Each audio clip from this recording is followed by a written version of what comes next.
My name is Av Rios, and I'm a paramedic with Lansing Mercy Ambulance on behalf of Expert Village.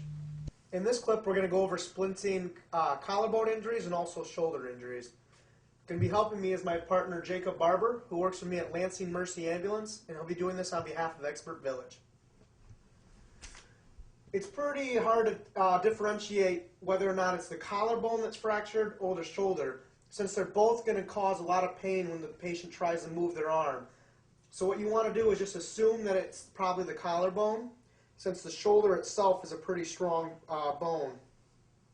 So what you want to do in this situation is use anything, like I have a triangular bandage here, or you could use something such as a bandana, or you could even cut a piece of cloth, as long as you have it in this type of shape right here.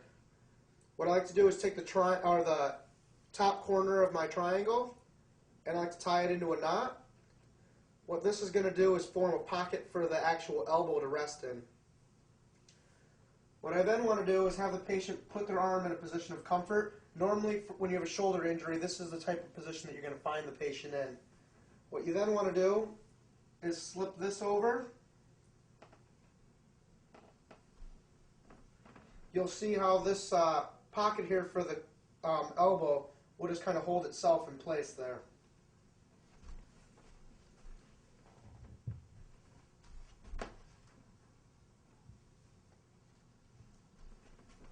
Then you just want, I'm going to turn you for a second. Just want to come and you want to tie this in a spot where it's more comfortable for the patient. Right here on the back is nice, rather than some people that tie it on the neck. Both will work, but it's just wherever's comfortable. If you do tie it in a position where it has to be on the neck, consider using some padding to go there to give a little more support. Once I've tied this in place, this is giving a little bit of relief from the shoulder, having it have to do less work. But there's also going to be pain every time the arm moves. If the arm moves forward, the joint is still moving, so you haven't quite immobilized it yet. That's a nice adequate splint that will work if the patient wants to hold it themselves. But if you're going to be doing any long transports, what you're going to want to do is actually use another dressing here. Again, go to a position of comfort. And I'm going to turn you for just a second here again. And I'm going to tie it behind his back.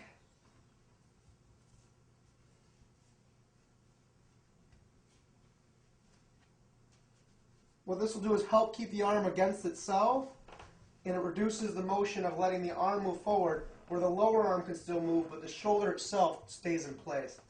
You've now adequately immobilized the shoulder and or clavicle, whichever one is affected.